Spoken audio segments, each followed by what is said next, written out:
Hannibal Barca, Rome's greatest enemy. Hannibal Barca was born in 247 BCE in Carthage, a powerful city-state in North Africa that rivaled Rome for control of the Mediterranean world. He was the son of Hannibal Barca, a legendary Carthaginian general who had fought Rome during the First Punic War. According to ancient historians, when Hannibal was still a child, his father made him swear an oath of eternal hatred toward Rome. This vow would shape Hannibal's entire life and turn him into one of the greatest military commanders in history. From a young age, Hannibal was trained in warfare, leadership, and strategy, growing up in military camps rather than palaces, learning discipline, endurance, and the harsh realities of war. As a young man, Hannibal joined Carthaginian campaigns in Hispania, modern-day Spain, where Carthage was rebuilding its power after defeat by Rome. He quickly proved himself as a fearless cavalry commander and a natural leader who inspired loyalty among soldiers of many cultures and languages. When his father-in-law Hasdrubal the Fair was assassinated, the army unanimously chose Hannibal as commander at just 26 years old.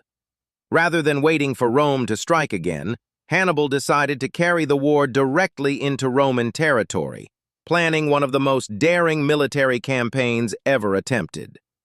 In 218 BCE, Hannibal launched his legendary invasion of Italy by leading an army of soldiers, cavalry, and war elephants across the Alps. The journey was brutal and deadly.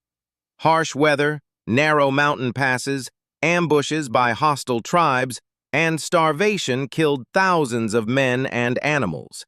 Yet Hannibal's determination never wavered. When he finally descended into northern Italy, he had lost a large portion of his army, but those who survived were hardened veterans loyal to their commander.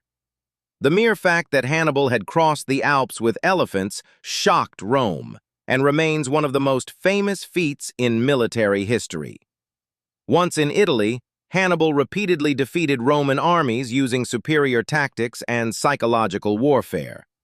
At the Battle of the Trebia River, he lured Roman forces into freezing waters and ambushed them. At Lake Trasimene, he executed one of the largest ambushes in history, trapping and annihilating a Roman army along a narrow lakeside road.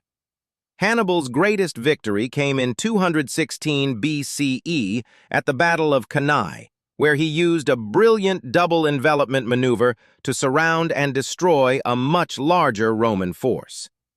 Tens of thousands of Roman soldiers were killed in a single day, marking one of the worst defeats Rome ever suffered. Despite these victories, Hannibal faced a critical challenge. Rome refused to surrender. Instead, the Romans adopted a strategy of avoidance, refusing direct battle and slowly wearing down Hannibal's forces by cutting off supplies and reinforcements. Hannibal lacked the manpower and siege equipment needed to attack Rome itself, and Carthage failed to send him sufficient support. For more than a decade, Hannibal remained in Italy, winning battles and gaining allies, but unable to deliver a final blow to Rome. Meanwhile, the tide of the war began to turn elsewhere. In Hispania, Roman general Scipio Africanus defeated Carthaginian forces and threatened Carthage itself. In 203 BCE, Hannibal was recalled from Italy to defend his homeland. The final confrontation came at the Battle of Zama in 202 BCE. There, Scipio defeated Hannibal by adapting his tactics and neutralizing the war elephants that had once terrified Roman armies. Hannibal suffered his first major defeat, and Carthage was forced to surrender, ending the Second Punic War. After the war, Hannibal became a statesman in Carthage and introduced reforms to strengthen the economy and reduce corruption. However, Rome continued to view him as a threat.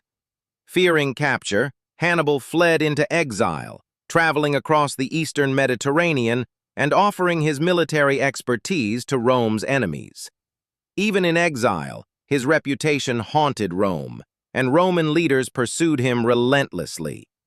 In 183 BCE, Surrounded by Roman agents and with no escape left, Hannibal chose death over capture. He took poison he had long carried with him, declaring that he would free Rome from its long fear of him.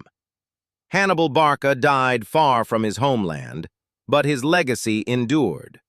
Roman historians later acknowledged his genius, studying his campaigns for centuries.